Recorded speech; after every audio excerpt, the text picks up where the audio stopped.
Assalamualaikum warahmatullahi wabarakatuh. Perkenalkan, nama saya Dimas Fazanovi dari kelas GU2 nomor urut 10.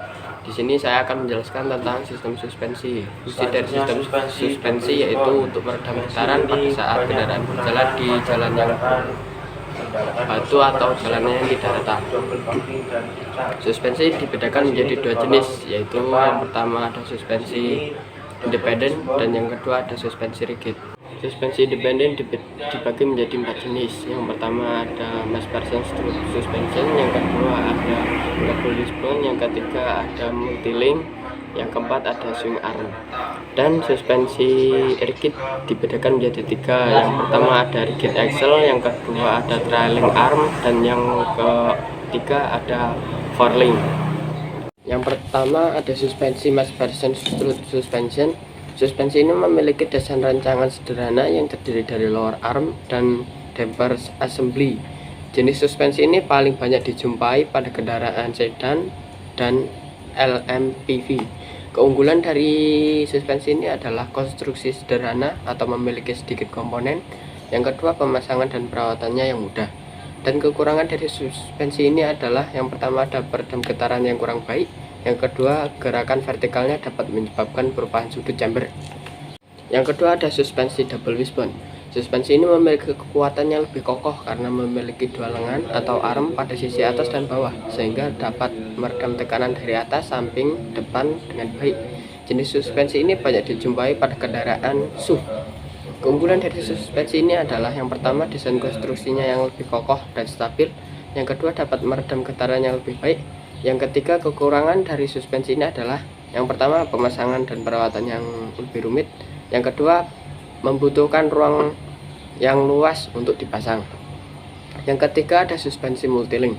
Suspensi ini merupakan pengembangan dari double wishbone dan memiliki konstruksi yang lebih jauh dan lebih rumit karena memiliki lengan atau arm lebih banyak.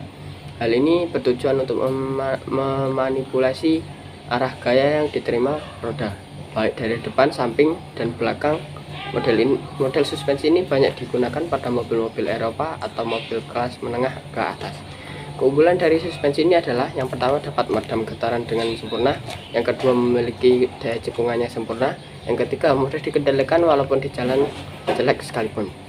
Kekurangan dari suspensi ini adalah satu, pemasangan dan perawatannya yang lebih rumit. Yang kedua, konstruksi yang sangat rumit dan biaya yang mahal.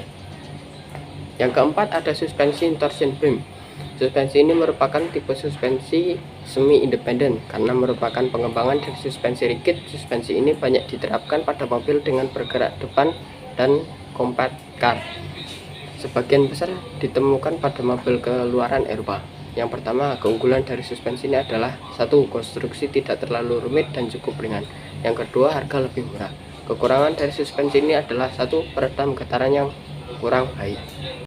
Yang kedua ada jenis suspensi rigid.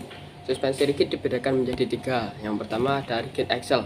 Rigid axle pada kanan dan kiri dihubungkan oleh poros engkol tunggal, dan poros tersebut dihubungkan ke bodi dan frame melalui bekas daun dan menjadi satu kesatuan. Perbedaan suspensi ini dengan suspensi lain. Yang pertama lebih berat, yang kedua nyaman dan empuk, yang ketiga konstruksi sederhana, yang keempat roda kanan dan kiri saling berhubungan secara langsung. Yang kedua ada trailing arm dengan wishbone. Pada jenis ini bagian belakang suspensi arm dihubungkan dengan cara dilas pada axle beam saat roda bergerak ke arah berlawanan atau satu arah ke atas, satu arah ke bawah. Gerakan putaran dari yang suspensi arm diteruskan ke dalam gerakan putaran axle beam belakang. Yang ketiga ada tipe forlink. Tipe forlink menggunakan bekas ulir beban dan peredam kejut, dilengkapi dengan 2 buah lower control dan 2 buah upper control, dan 1 lateral control rod. Suspensi ini telah menjadi nyaman karena posisi axle dan sebuah suspensi dilakukan secara terpisah. Selanjutnya ada dua buah tambahan suspensi. Yang pertama ada air suspension, yang kedua ada bekas daun. Yang pertama, air suspension adalah teknologi yang mengatur tingkat ground clear mobil. Teknologi ini memulai dikenal sejak tahun 1920 dan sampai sekarang masih sangat sering digunakan.